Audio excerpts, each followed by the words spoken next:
5 or 10 years, it's very possible that YouTube may no longer exist. With a few bad decisions, YouTube could soon become the new MySpace. And right now, it looks like TikTok would take its place, with TikTok developing a system for 10-minute plus videos in its attempt to destroy YouTube. But even today, with its short addictive videos, TikTok's growth is soon going to overtake YouTube's. YouTube was made 17 years ago and amassed over 2.1 billion active monthly users in this time. However, in just 2 years, TikTok has amassed over 1 billion active monthly users and it shows no signs of stopping, which is why some of the biggest YouTubers and creators are moving their content onto TikTok and hedging their bets against YouTube. And now investors are also following suit, with recent studies showing that Gen Z now engages with TikTok far more than YouTube. And while some like Mr. Beast are certain of YouTube's continued growth due to YouTube being pre-installed on every Android phone and YouTube's solid revenue model, this could all change very soon. In as soon as 5 years, YouTube could soon lose its monopoly on video content. So what caused YouTube's decline? And how did TikTok manage to take over the titan that is YouTube? Well, this was largely a result of a few key business decisions that slowly poisoned YouTube's creativity. And weirdly enough, this all started back with PayPal. The story of YouTube starts with PayPal. At the time, PayPal was revolutionary, changing banking and commerce dramatically. It was because of PayPal that everyone could buy and sell things securely without the hassle of bank transfers. It was a quick, simple process to send money. PayPal's changes to the online banking industry were unprecedented, but PayPal was seizing on just one tiny opportunity in the sea of the whole internet. And PayPal employees Chad Hurley, Steve Chen, and Jared Karam understood this. They needed to build their own internet project before it was too late. So their first idea was for a site called TuneIn Hookup, a video dating site where people could upload videos of themselves to find dates. But like most Silicon Valley stories, their first idea would be a flop, and TuneIn Hookup was abandoned. However, the PayPal employees weren't giving up this easy, because they didn't have time. This was their one shot to take over the internet. They just needed to get the right idea. Where was their untapped demand? What did people want? What value could they provide? It was while they were discussing these thoughts that Jared would talk about Janet Jackson's Nipplegate, or in other words, the time when Janet Jackson unleashed her breast to the public for a microsecond. Jared would mention how hard it was to find any footage of the incident. It was almost impossible to go back and watch this historic moment. And it was on this day that they had struck gold. This was the answer they'd been looking for, a market need with untapped potential and no competition. So the PayPal employees used the infrastructure from the last business, TuneIn Hookup, to rebrand their project, eventually creating a site called YouTube on the 14th of February 2005. Once they had the idea in place, the guys would work day and night in the first YouTube office. And no, this wasn't a high-up yuppie PayPal office like you'd expect. Instead, this was a rat-infested room with pipe-exposed ceilings above a pizza shop. And at night, they would sleep at friends' apartments, sacrificing their relationships, personal lives, time and money with the hopes of changing the world. And luckily for them, their sacrifices would soon pay off. YouTube's simple user interface and effective web design made the site a hit. The market loved it, and YouTube quickly took over the internet. With its ease of use miles ahead of any other video sharing platform, YouTube started to grow exponentially. But there were still a lot of problems to solve.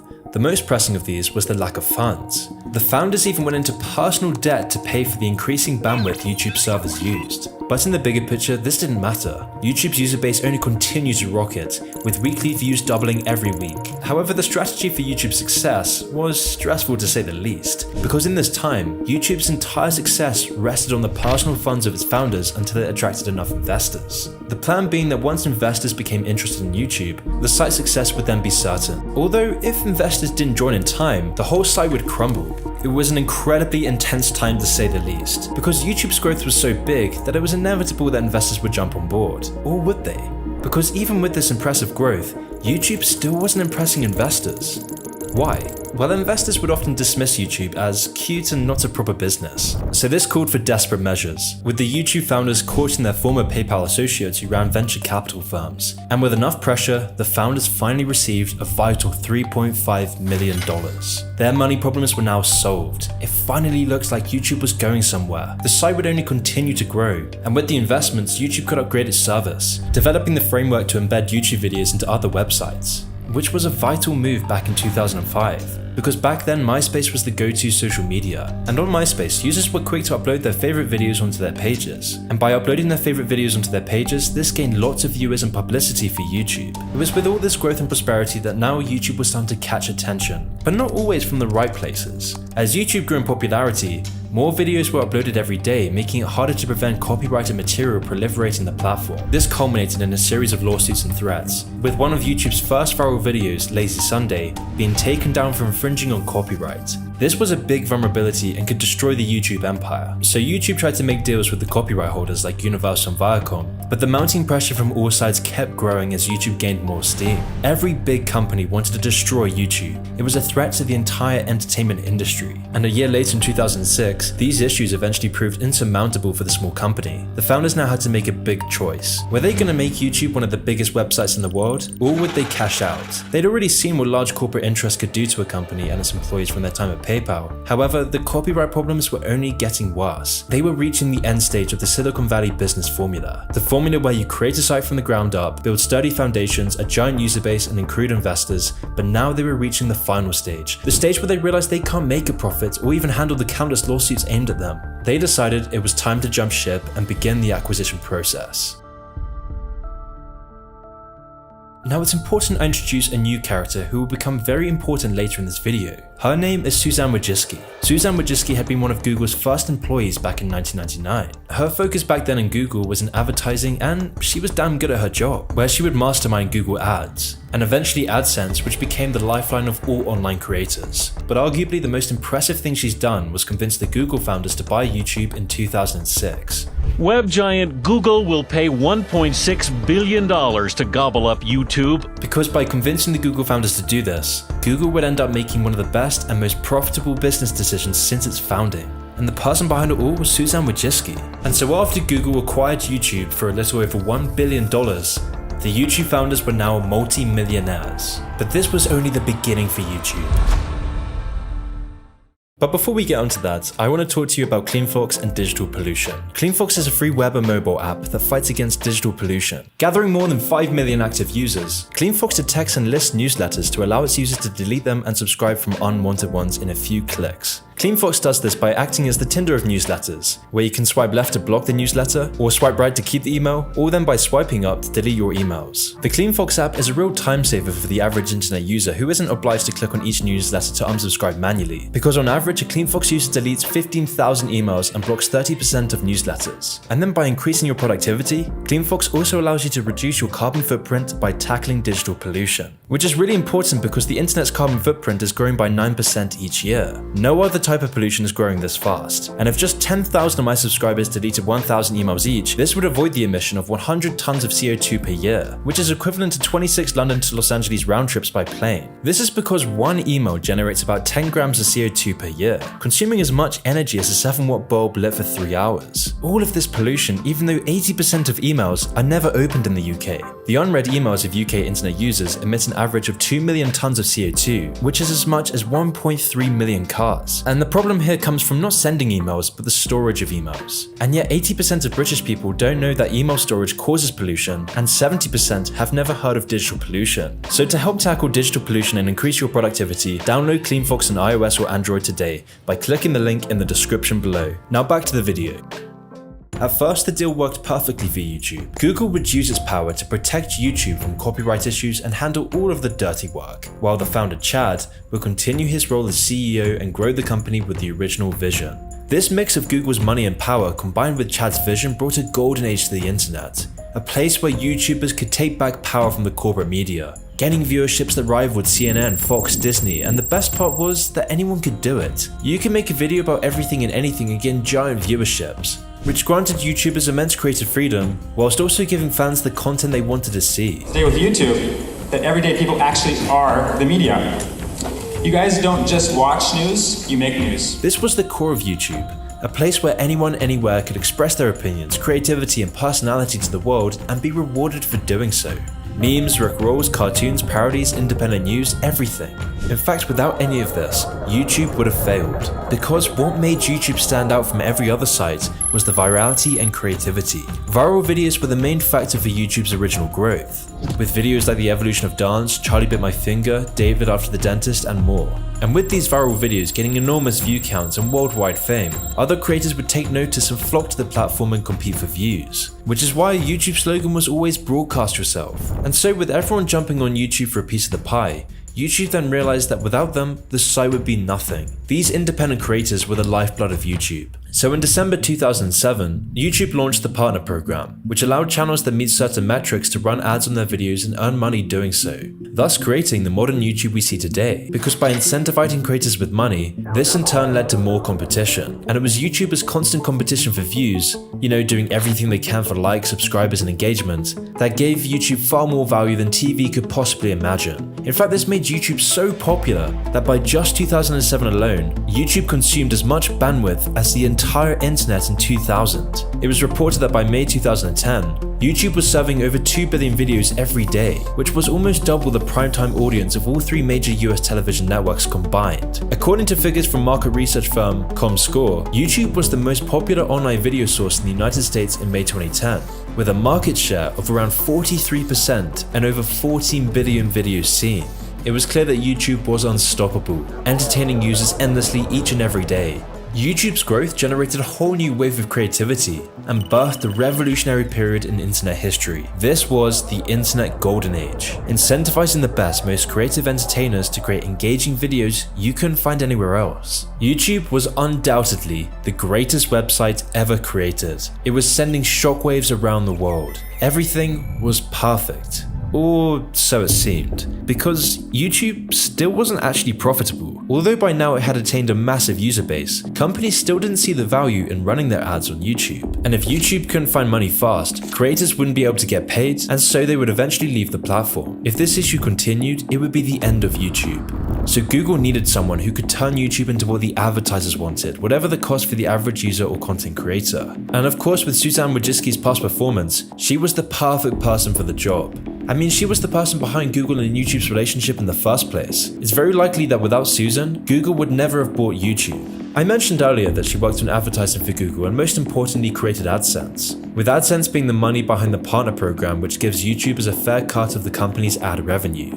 Without AdSense, none of your favorite YouTubers would even exist. YouTube wouldn't even exist. It was actually because of AdSense that big new media companies like Vice, Fox, BuzzFeed would begin to pop up out of nowhere. And more importantly, it motivated talented people around the world to pursue their creativity and passion for the potential of making bank, which had been evidenced by the huge flow of creators joining YouTube in the hopes of monetizing their dreams. By 2013, YouTube had over 1 million members in the YouTube Partner Program, 30 times that of the previous year. But YouTube couldn't keep this up. With the amount of creators joining the platform, YouTube had to find money fast. You see, one of the main reasons advertisers didn't want to advertise on YouTube was because of YouTube's bad advertising system. The system is called TrueView, and TrueView is what you see when you watch a YouTube video and there's an advertisement with a little skip button. TrueView tests and reports on all the analytics of the advertisement. It's how Google places advertisements on its services. But TrueView at the time was a very perplexing and untested system. It wasn't very precise and it wasn't good enough for advertisers. So Google had to make a major decision. And this decision, whether to cave for advertisers or creators, would have a significant impact on YouTube's future. Google obviously understood the importance of advertisers, so Susan was the perfect CEO, because under Susan, TrueView got refined and YouTube rapidly expanded its ad revenue, with YouTube far exceeding the viewership of TV networks while also having the backing of big budget advertisers. Susan had seemingly solved the billion-dollar question. She was now gaining YouTube tons of revenue and lots more viewership, and with more revenue, YouTube could reinvest it back into gaining more views. It was a genius business move, and on the surface, it seemed like everything was fixed. But with every decision comes unforeseen consequences, and the results of this would only become more apparent in the years to come. So at this point, YouTube had worked out the perfect formula, gaining historic viewership while also being backed by the advertising industry. This gave YouTube big money to reinvest into making a better site, while also giving creators more incentive to upload higher quality videos. But like I mentioned before, everything and anything could be uploaded to YouTube. Spiteful bullying, commentary videos, eating hair cake, extremism, flat earth videos, anything. Because this was the core of YouTube, a place for anyone to broadcast themselves, which was great for everyone around the globe, apart from advertisers. Advertisers were having doubts about where their ads were being placed, and so advertisers began to pull out fast. Pepsi, BMW, Apple, and so in a desperate attempt to keep these advertisers on YouTube, YouTube would implement severe censorship rules, which led to stricter demonetization for creators. YouTube did this to ensure all its bases were covered, and that advertisers would be happy. In fact, it got so extreme that YouTube's policy team, the people who determine what's acceptable and what's not, became completely unreachable for any creator or even YouTube staff to ensure the backlash would be minimal. This made made censorship mysterious. You had no idea if your YouTube video would be removed or not. It was up to this mysterious policy team, and so this forced creators to become squeaky clean, all in the hopes that YouTube's policy team wouldn't demonetize and censor everything they made, which, as you can imagine, would take away all the fun channels. And then on February 2017, the Times of London reported that YouTube was supplying ads for videos from terrorist organizations and others that spouted hateful content. And while these claims may have been dubious, considering that the establishment media was completely threatened by YouTube, YouTube would still cave to the mob, because in the next month, major advertisers like AT&T, Verizon and Pepsi all threatened to pull ads from YouTube after their ads were discovered to be running alongside content that was, quote, promoting terrorism and anti-Semitism. So Suzanne Wojcicki would have to take some drastic measures, working with advertisers to specifically ensure that all their ads were placed on specific types of content and creators. And now this might sound reasonable, and it may have been the only option for Suzanne Wojcicki, but by doing this, this completely disconnected YouTube censors with YouTube creators and their audience, which slowly began to destroy everything that made YouTube. But back in this time, there was no real competition with YouTube. YouTube had the monopoly on video content, it was indestructible, and so they could kind of do whatever they wanted, and every creator would have to follow their orders. And so YouTube would go extremely hard on censoring and demonetizing videos. This period would later become known as the first adpocalypse, where nearly all creators would suffer the consequences, having countless videos that were once monetized removed from the monetization program. In some cases, due to the new content policies, many videos would be taken down and the channels that uploaded them were issued community strikes. And once 3 community strikes were issued,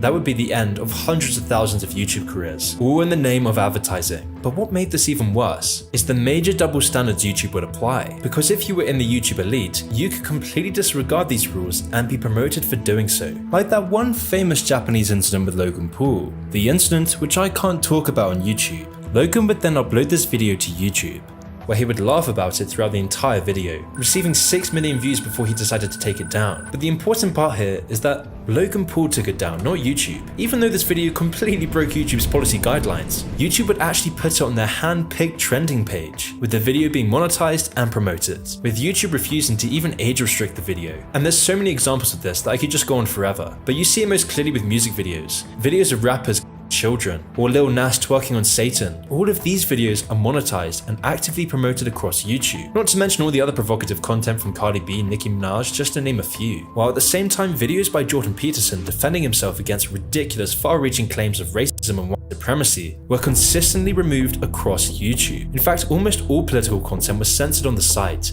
demonetized, striked, and censored into silence. Unless, of course, you weren't an independent creator. Because the only way to not be silenced or demonetized for political opinions is to have the right political opinions with the right corporate backing. If me or any other independent YouTuber were to speak about controversial news events, my channel would likely be striked, posing a serious risk for my channel being completely deleted. And I'm not exaggerating, because even videos like my tragic tale of Kanye West video got demonetized with a manual review for no reason at all. Or like when you do pass YouTube censors to discuss things like a quote, digital ID codes, you can soon become a massive target. This happened to me in December when I posted a video on the metaverse and digital ID codes. In 7 days, the video had reached 1.9 million views, outranking all other videos on the same topic. But then after receiving criticism for my opinions, the YouTube algorithm switched off the tap completely. YouTube buried the video. You couldn't find it on any search result. It was completely blacklisted. And this happens to creators all the time on the platform. This isn't just me. People like Brett Weinstein have been struck multiple times for discussing such issues. However, if you're one of the late night Jimmys, you have a free pass to talk about anything you wish. Or if you're the establishment media,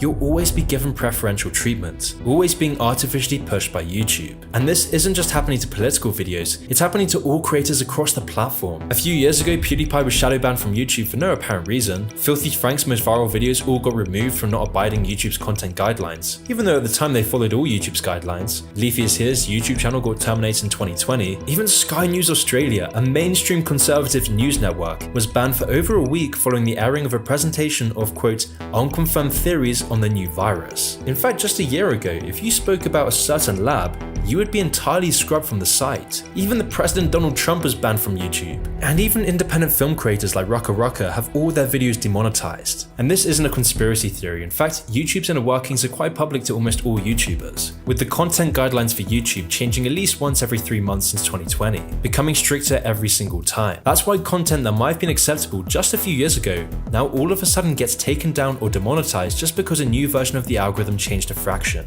By doing this, it marks a dramatic change in YouTube YouTube's core foundation. YouTube's really no longer for anyone and everyone. In the words of Philip K. Dick, the basic tool for the manipulation of reality is the manipulation of words. If you can control the meaning of words, you can control the people who must use the words. By making these decisions, YouTube was going against the free speech utopia that YouTube was so destined to achieve. And by doing this, YouTube created a huge gap in the market, a gap that would soon be filled by a random lip-syncing site called TikTok.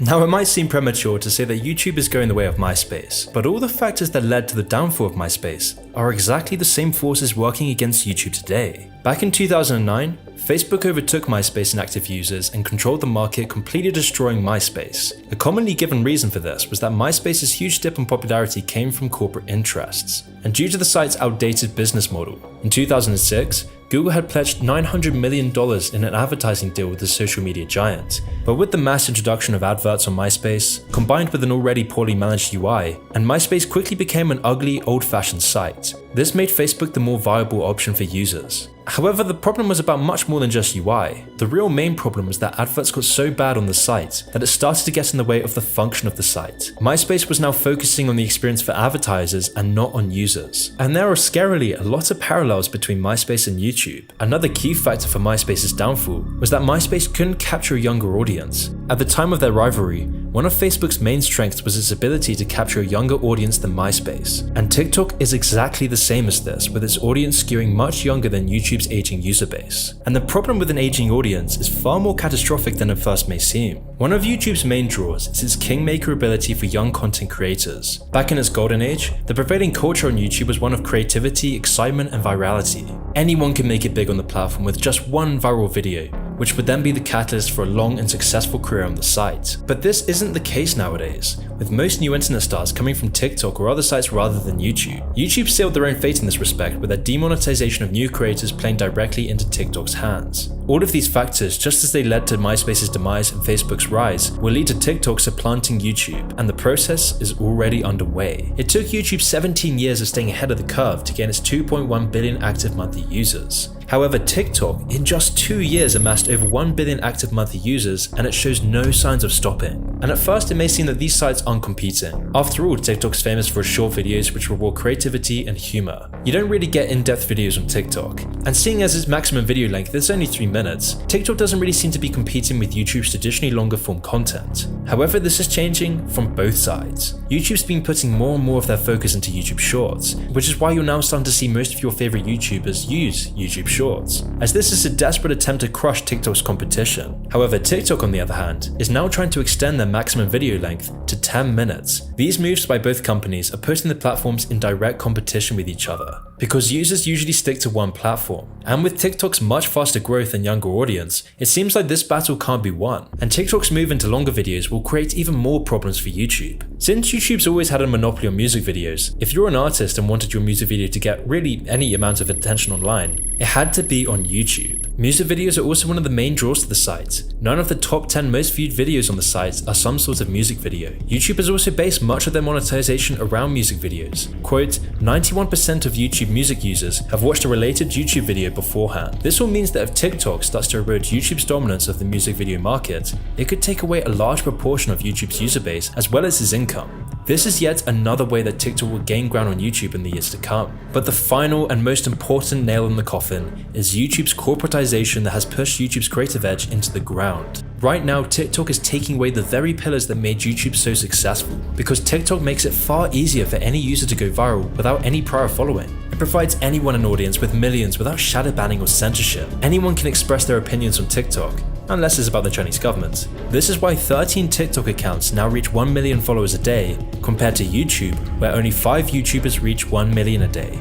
Because TikTok makes it far easier to become famous. All you need is a good song and use TikTok's own editing tools and you can become a viral hit. Whereas on YouTube, it takes months and years to gain anywhere near the traction of a simple TikTok video. And with TikTok's incredible user interface, insidious algorithm, and short dopamine-sucking videos, TikTok has become a far more addictive app, with the average TikTok user spending 52 minutes a day on the app, while the average YouTube user only spends 11 minutes and 24 seconds on the app. It seems very apparent that by YouTube's silencing of opinions, demonetization of creativity, and the promotion of corporatized media and advertisements on its platform, and YouTube is now driving away its creators and audience. which is very sad because unlike most other social media sites, I truly believe that YouTube is good for society. I'm very grateful for the opportunity that YouTube has provided me personally, but overall, its actions are ruining the platform. And TikTok, I regard in much worse regards, is now taking over. And understandably so, because TikTok is a newer and more updated way to broadcast yourself. It is doing what YouTube's forgotten. And sadly by this point, I'm not even sure if there's a solution for YouTube this time. Suzanne Wojcicki, while making YouTube the success it is today,